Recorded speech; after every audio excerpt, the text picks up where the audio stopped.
The White House has accused Iran of actively facilitating attacks on the U.S. bases in the Middle East as it expresses concern over the potential for escalation as far as the war between Israel and Hamas militants in Gaza is concerned. Let's just listen in to what John Kirby, the National Security Council spokesperson, had to say.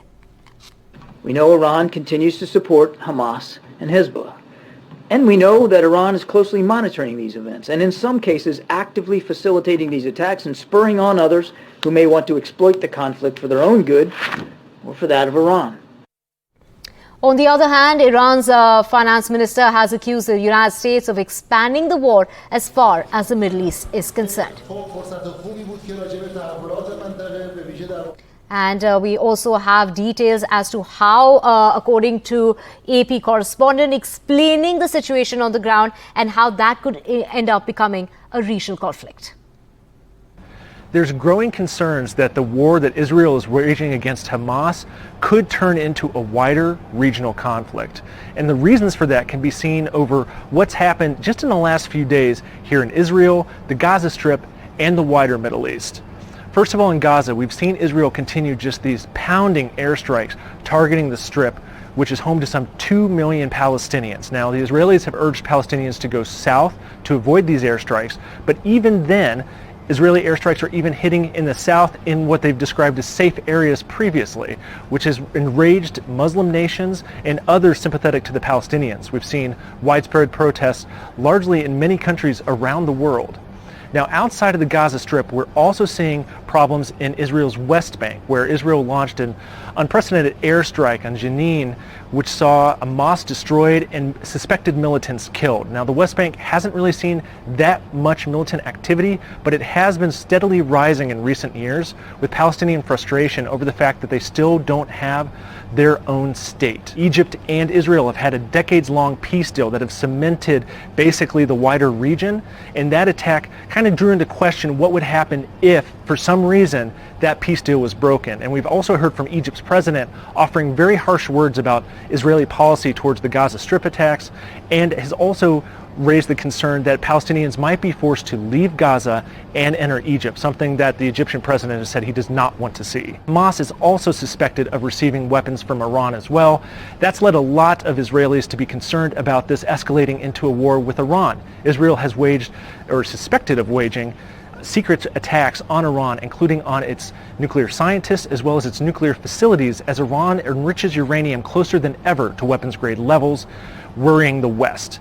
And there's still just that the war in Gaza itself, the images of destroyed neighborhoods, wounded and dying children have really raised the anger of the wider Middle East. And those scenes have really drawn a lot of sympathy and drawn these mass protests, which raised the concern for Israel as well as the United States that as this war goes on, that more and more people could become upset, and it could renew new pressure on both the U.S.-Israeli relationship as well as limit Israel's ability to act and conduct strikes and potentially a ground offensive in the Gaza Strip.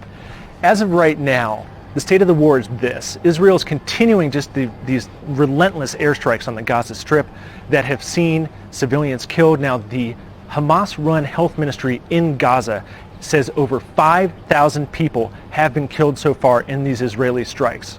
Now, that number is a little bit under dispute because it also includes a disputed hospital explosion that Israel has blamed on a misfired militant rocket, and Hamas has alleged, without providing evidence, that it was an Israeli strike. Since October 7th, authorities here say some 1,400 Israelis were killed in that initial unprecedented Hamas attack that saw them break out of Gaza and invade kibbutzes as well as military bases, in taking hostages as well. Now, there are some 200 hostages estimated to be held by Hamas right now.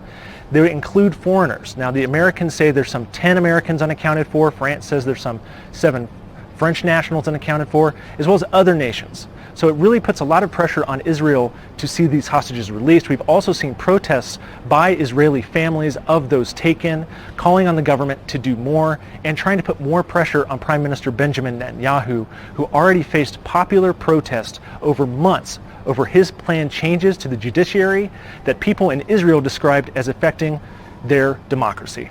It's difficult to say what's going to happen next, but based on what Israeli military officials have said so far, the Israeli military at some point will launch a ground offensive into the Gaza Strip. This only happened twice before in the some 15 years that Hamas has ruled the Gaza Strip, and it really raises the risk for both Israelis as well as the Palestinian citizens still in Gaza. The reason is this. Though Israel has launched a lot of airstrikes that have destroyed high-rise buildings and potentially taken away possible sniper positions for Hamas, the rubble and everything strewn across the Gaza Strip makes it difficult for the Israelis to maneuver with their armored personnel carriers and their tanks. It also provides militants additional places to hide possible explosives as well as snipers and other fighters.